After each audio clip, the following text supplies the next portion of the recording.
지난주에 올린 영상을 보시고 누가 댓글을 달아주셨더라고요. 자, 부자에 대한 정의부터 해야 되는 거 아닌가? 그래서 오늘은 그 부자에 대한 정의를 해볼까 합니다.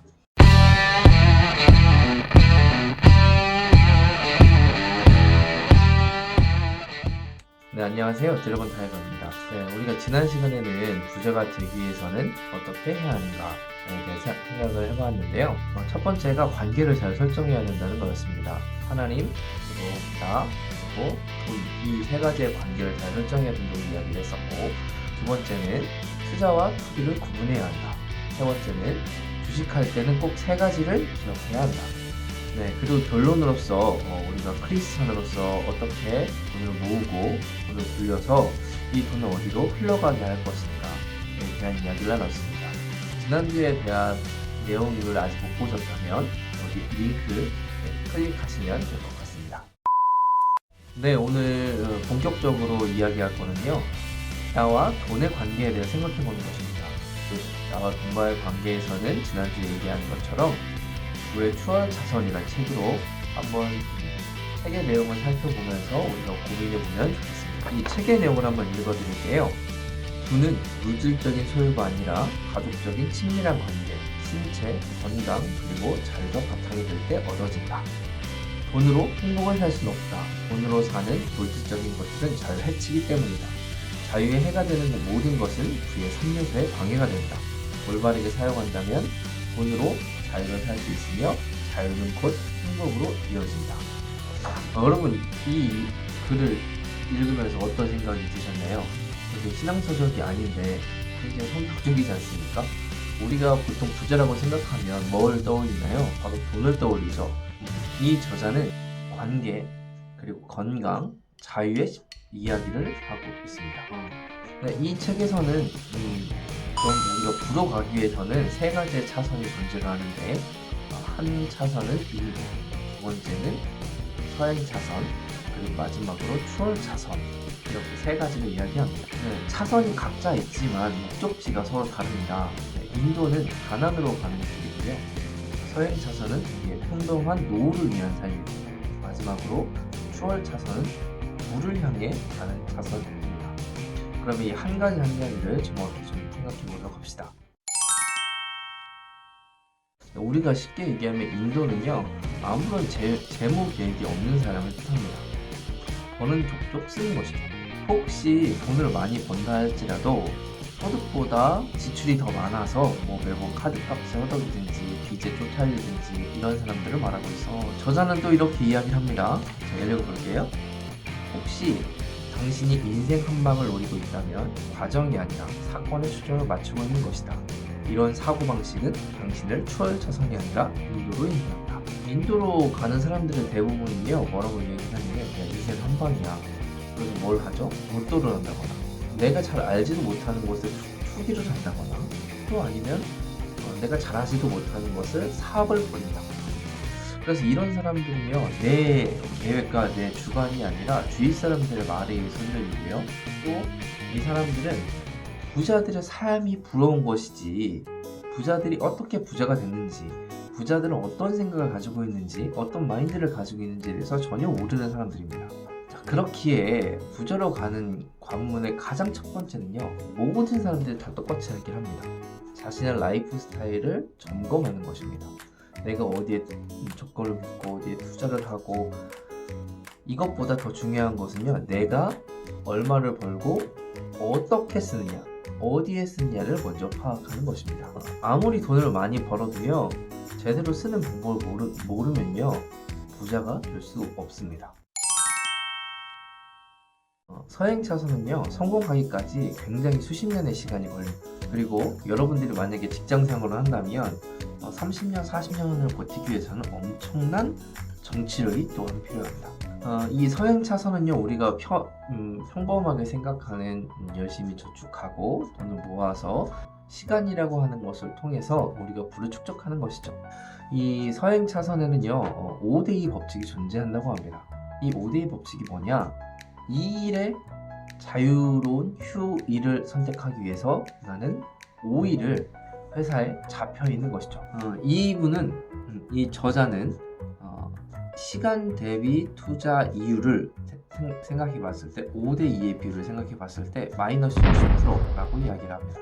서행 차선은요, 이분은 이렇게 표현을 합니다. 시간이라는 자유를 팔아서 돈을 사는 것이다. 소득을 통제하지 못하면 부는 축적할 수 없다, 이렇게 표현을 하고 있습니다. 그래서 서행 차선을 제대로 가기 위해서는 정치력도 필요하지만 나의 개인적인 가치를 높여야 됩니다. 그래서 많은 사람들이 공부를 더 하기도 하고 대학원을 재학하기도 하고 또 여러 가지 자격증을 취득하기도 하고 자신에게 투자하면서 내재적인 가치를 올리는 것이다. 또 하나는 아까 전에 이야기했지만 부 자체가 시간으로 이루어진 것이기 때문에 부를 얻기 위해서 시간을 포기하는 것은 미련한 짓이다 라고 표현을 하고 있습니다. 근데 제가 이것을 보았을 때 서행 차선을 간다고 해서 무조건 안 좋은 것인가? 그렇지는 않습니다. 사람들은 평범한 삶을 원하기도 합니다. 우리가 대부분 알고 있는 것이 서행 차선이고요. 또한 그것들을 통해서 행복을 누릴 수 있다면 자유로운 시간과 내 건강한 것을 가지고 또 많은 친밀한 관계를 누릴 수 있다면 이것도 부의 한 방법인 것이죠. 그런데 이 저자는 뭐라고 이야기를 하냐면 저자가 생각하기에 부라고 하는 것은 늙어서 누리는 것이 아니라 지금 내가 가장 젊었을 때 누리는 것이다 라고 이야기를 하고 있습니다. 네, 그래서 이 부의 추월 차선을 따라가게 되면요, 빠르게 부자 되기가 가능합니다. 그런데 사람들이 빠르게 라고 하는 말에 집중을 한 나머지 쉽게 부자 되기라고 착각을 합니다. 내가 노력이나 투자를 하지 않고 저절로 다 되겠지 라고 생각하는 것은요, 굉장한 착각이죠. 생산자라고 표현을 합니다. 소비자와 생산자는 마인드가 다를 수밖에 없죠. 내가 이 제품을 놓았을 때 어떤 사람들이 이걸 사갈까? 이 사람들의 불편한 점은 뭘까? 이렇게 필요를 해결해 주는 사람이 생산자입니다. 그래서 이 저자가 한 이야기를 들려드릴게요. 부자들이 사용하는 주요 부증식 촉진제는 소유한 자산의 가치이다. 자산은 스스로 창조하거나 설립하거나 구매함으로써 얻을 수 있다. 그래서 이 추월 차선의 목적은 당신의 시간과 관계없이 스스로 살아남는 사업 시스템을 창조하는 것이다 라고 이야기를 합니다. 그러면 도대체 뭘 해야 되냐 라고 얘기는 이분은 5가지의 영역을 이야기하고 있습니다. 첫 번째, 임대 시스템. 우리가 잘 아는 부동산이 가장 대표적인 게 되겠죠. 내가 어떤 것을 임대함으로써 거기에 대한 소득이 들어오는 부분. 두 번째는 컴퓨터 소프트웨어 시스템. 우리가 생각하는 마이크로소프트나 아니면 앱 개발자나 이런 것을 통해서 우리가 부를 증식시킬 수 있다는 것이죠. 그리고 세 번째는 콘텐츠 시스템입니다. 예를 들어 책을 낸다거나 블로그를 꾸준히 해서 그걸로 매출이 이어진다거나 유튜브 크리에이터가 돼서 엄청난 콘텐츠를 생산하거나 이런 것들을 이야기하고 있습니다. 네 번째는 유통 시스템.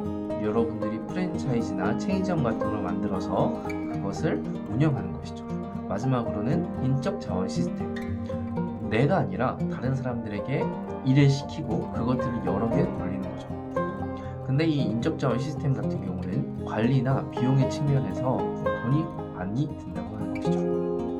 부의 추월 차선에 있는 부자들은요, 부자가 되기 위해서가 아니라 소득을 얻고 유동성을 유지하기 위해서 복리와 시장을 이용한다, 이렇게 적혀 있습니다. 서행 차선에 있는 사람들은 복리밖에 없는 거죠. 근데 이 사람들은 복리도 그냥 하나의 수단으로 사용을 하는 것이죠. 내 자산의 가치가 떨어지지 않도록. 그래서 부의 추월 차선에 있는 사람들은요, 가장 중요한 가치가 무엇일까? 바로 시간이라고 이야기합니다. 이 시간은 두 가지로 설명을 하는데 자유시간과 노동시간으로 표현을 합니다. 내가 자유를 가지고 무엇을 하든지 간에 소득이 돌아가는 시스템을 구축해놨기 때문에 내가 하루를 일하든 7일을 일하든 3일을 일하든 그것과 관계없이 나에게 수익이 들어오는 시스템을 만드는 것이죠. 그래서 우리 가장 중요한 것은 우리가 부자가 되어야 되는 이유는 우리의 자유시간 확보에 있다고 하는 것입니다. 네, 마지막으로 추월 차선 5계명을 이야기하고 있는데요. 첫 번째가 필요의 계명, 필요를 해결하는 일, 문제점 혹은 정서적 불만족을 해결해주는 일, 이 일을 할 때 우리는 성공할 수 있다. 두 번째, 진입의 계명. 진입 장벽이 낮으면 낮을수록 많은 사람들이 들어오기 때문에 치열하다. 여기에서 너가 어떠한 특수한 아이디어나 사업 아이템을 가지고 있는가? 라고 묻는 것이죠. 첫 번째, 통제의 기능. 내가 통제를 하고 있는가? 내가 통제를 당하고 있는가? 이것은 곧 자유와 연결된 것이고, 이것은 곧 시간과 연결된 것입니다. 네 번째, 규모의 기능. 사업의 힘은 규모에서 나오고, 규모는 시장에 의해 결정된다. 그러니까 내가 예를 들어 유튜브를 통해 봅시다. 유튜브라고 했을 때, 먹방이라고 했을 때 사람들이 보는 그러한 크기가 있겠죠. 이것을 모수라고 하는데, 저처럼 기독교 컨텐츠의 모수는 굉장히 사람들이 적죠. 하지만 뭐 먹방이라도 이런 것들은 모수가 다르다는 거죠. 그래서 규모가 큰 곳으로 가고 하는 거죠. 마지막, 시간의 개념입니다. 내가 시간을 쏟지 않아도 되는 시스템을 만들어 가라고 하는 거죠. 그러면서 얘기할 결론을 어떻게 맺고 있냐면요, 3월 차선의 성공을 우리는 어떤 아이템, 그래서 어떤 아이디어라고 생각하지만 실제로는 실행에 있다고 말합니다. 내가 아무리 좋은 아이디어가 있어도 그거는 전 세계 인구 중에 나만 하고 있을까요? 그렇지 않습니다. 그러면 어떤 사람이 먼저 승기를 잡을까요? 바로 실행하는 사람들이죠. 그래서 추월 차순의 속도가 무엇이냐면 아이디어를 얼마나 빨리 실행하고 있는가, 이렇게 나오게 되는 것입니다. 결론입니다. 여러분, 부자란 누굴까요? 이렇게 정리할 수 있을까요? 내가 건강한 몸을 가지고 내가 가족과 혹은 나의 사랑하는 친구들과 친밀한 관계를 누리며, 그리고 내가 자유를 누리면서 시간을 보내는 것. 그래서 이런 부자가 되기 위해서 어떠한 방법들을 소개시켜 드렸는데요, 내가 과연 할 수 있는 게 무엇일까를 고민해 보시기 바랍니다. 개인적으로 저 같은 경우는 유튜브를 하고 있지만 유튜브는 물 건너 거 대신에 저는 책을 계속 써야 되겠다라는 생각을 했습니다. 책을 무료로 나누기도 하고 있지만, 무료로 나눔을 하는 이유는 뭐냐면 이것들을 실험해 보는 겁니다. 저뿐만이 아니라 다른 사람들도 이것을 보고 성공할 수 있을까. 참고로 말씀드리면 지금 제가 영상을 찍고 있는 기준으로 구독자가 95명이거든요. 그래서 5명의 구독을 하면 지난번에 얘기했던 것처럼 그런 교재와 워크북을 지금 무료로 나눔을 할까 생각하고 있습니다. 네, 마지막으로 지난주처럼 질문을 하고 끝내려고 합니다. 지난주에 제가 그랬죠. 우리가 모으고 불리고 번 돈을 어떻게 흘려보낼 수 있을까? 이런 답을 찾아가는 과정이라고 이야기했습니다. 오늘은 이런 질문을 해보고 있습니다. 여러분에게 충분한 시간과 충분한 돈이 있습니다. 그럼 여러분 무엇을 하고 싶습니까? 제가 제자훈련 하면서도 가장 많이 묻는 질문인데요. 저는 이 답을 찾는다면 이것이야말로 여러분들이 가는 목적지가 아닐까 생각합니다. 다음 주에는 구체적으로 은행, 보험사, 증권사별로 특징이 무엇이 있고 어떤 것들을 투자할 수 있는지 이것들을 설명해 드리도록 하겠습니다. 이제까지 긴 영상 시청해 주셔서 감사합니다.